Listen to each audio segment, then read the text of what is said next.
Hey, what's up, fam? How's everybody doing? It is a gray and chilly Sunday evening. But you know what? We had sun yesterday, and that was so amazing and so needed. I was just tickled that it was sunny all weekend. So I feel amped up and ready to tackle Monday and Tuesday of next week. Those are the only 2 days that I will see you next week. We do not have school Wednesday, Thursday, Friday. So I'll only meet with first, second, and third on Monday, fourth, fifth, and sixth on Tuesday. And then you're off for the rest of the week. There's no meets, no nothing. So my work that I'm posting this week is going to be the same work next week. So basically, I'm giving you 2 weeks to do the work that I'm posting today. So if you want to get started on it early, you totally can. If you want to submit it on Tuesday and be done with it for the next week and a half, you totally can. But the deadline for turning in work is going to be next, not this coming Saturday, but the following Saturday, December 5th. Okay. But I wanted to post it just in case people wanted to get a head start or, spend some time working on it over the break if you don't have anything going on and you feel like doing some reading and some writing and some thinking. So whatever works for you is fine with me. I just want to go over what we're doing this week and next week so that people can work at their own pace. All right, so I wanted to show you guys this link again because I've had some people email me and say, hey, are we doing anything the week of the 30th? And I'm like, yes, we're always doing something. So if you want to know what we're doing, I have this unit planned.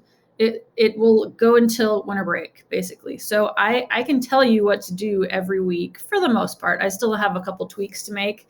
And I don't really want people working ahead, but I can tell you what you will be doing in the next 5 weeks. If you are interested, I posted this link for you and you can go and see everything. This is I put this together for myself, but I share it with you guys so that you can see what we're doing. This has the dates. So we've already gone through the 16th through the 21st. That was last week. It has links to everything that we're doing and to all the readings, and it has due dates over here.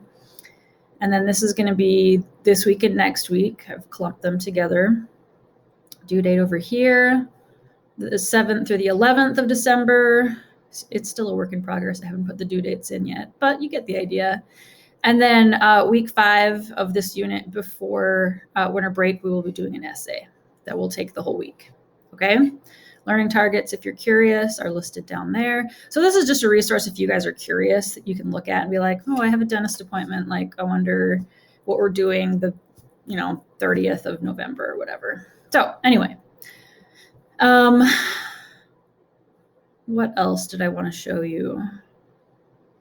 I think that was it. Okay, so let's go over the work for this week real quick. We are in week 2 of week 5 of our 5-week belonging/outsiders unit. And I'm loving what I'm seeing so far. I haven't gotten a lot of stuff graded, but I've looked at a lot of stuff and I've looked at the discussion board and I love it. I love the way that your brains are working and the connections that you're making between this unit and our last unit, and the way that you are responding to each other in the discussion and just being kind and affirmative. And it's just wonderful to see. It makes me really happy. So 2nd week of this unit.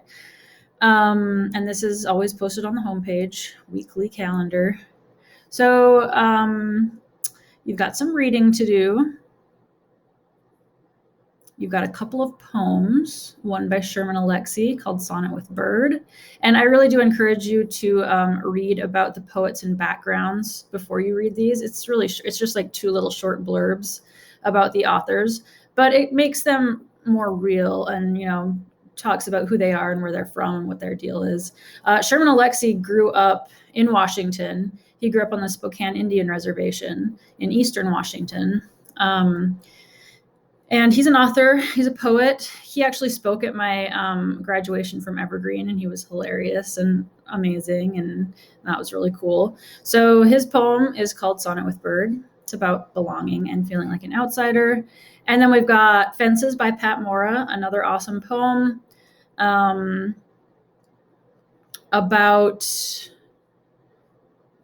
well, I'll just let you read it to find out. In fact, I'm going to read these out loud to you, just not on this video. I'm going to post a separate video where I read both of these poems and the other 2 reading assignments that I'm assigning you.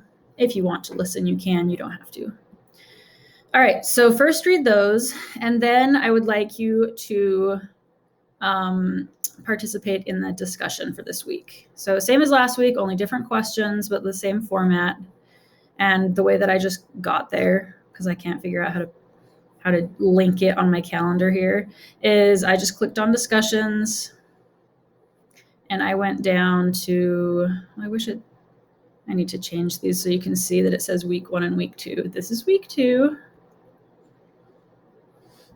And it's the same deal as last week's discussion. You won't be able to see anybody else's response until you post your response. And so I want you to post your response to the questions and then respond to at least 2 of your classmates. Okay, so question 1, in what ways can being an outsider be a positive experience? And question 2, do you think it's important that everyone always feel like they belong, or is feeling like an outsider an important part of learning and growing? 2 pretty big questions, honestly, with lots and lots of different directions that you could go with your responses.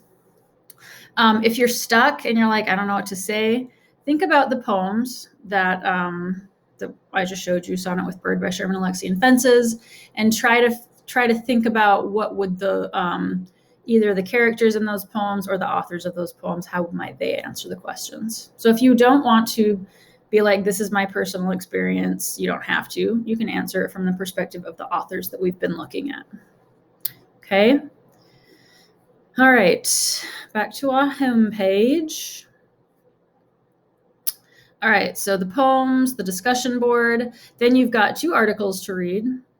I like On Being an Outsider, it's a good one, but I love Sonia Sotomayor Outsider. It is one of my favorites. Sonia Sotomayor is a Supreme Court justice, and she's just a really cool human. And I really like this article. It just kind of brings her to life, and she talks about feeling like an outsider in the highest court in the land, which is the Supreme Court.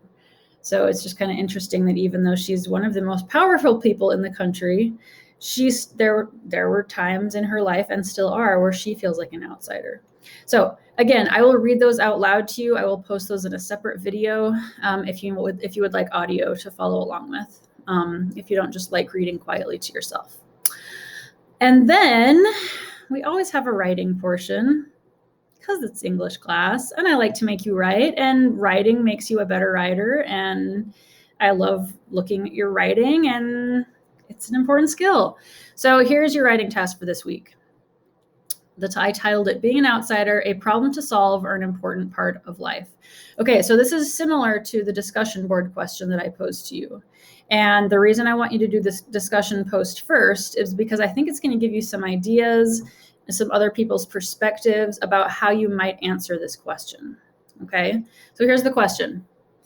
Is being an outsider a problem that needs to be solved, or is the experience of being an outsider a universal part of life that helps people learn and grow? Huge question, right? I mean, it's one side or the other side, but you have to defend your answer. So your response should be a 7 to 10 sentence paragraph. It should contain a claim or a clear argument. So I should understand what side you are on and what you are arguing. You should state it directly, say it in a sentence.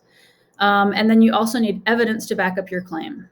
So we practiced identifying claims and arguments and finding evidence last week. We're going to continue this week with writing your own short argument with some evidence. So your evidence can be from the reading that we've done so far. So we've done Revenge of the Geeks, Sonnet with Bird, Fences, Sonia Sotomayor Outsider, and On Being an Outsider. So 5 different things you can pick from. Or if you wish, you can include personal experience to back up your claims if you want. If you're not comfortable sharing personal stuff, that's totally fine. Just focus on the authors and use their writing and their experience as the evidence for your writing this week. Okay. All right. So yeah, that is this week and next week. you will notice in your calendar that, if I can get there, I had the reading, those articles, the Sonia Sotomayor Outsider and On Being an Outsider, I had those due next, so not this Tuesday, but the following Tuesday instead of on Saturday. I'm not grading you on the reading, but I want you to have the reading done before you come to our Google Meet next week so that we can have a class discussion on them. Okay. All right. What else did I want to tell you? I think that might be it. I'm really looking forward to seeing you guys in our Google Meets tomorrow, Monday and Tuesday. I'm probably going to quickly go over this stuff and then we're going to play a game of Kahoot because hello, it's a holiday week. Like we can't be doing any crazy amount of work. So I'm going to look for a good Kahoot. Make sure that you're there, be there or be square. We can't wait to see you. And as always, email me with any questions, concerns, comments, jokes, beats that you want to share, whatever. You guys are awesome. And I will see you tomorrow or the next day. All right, bye.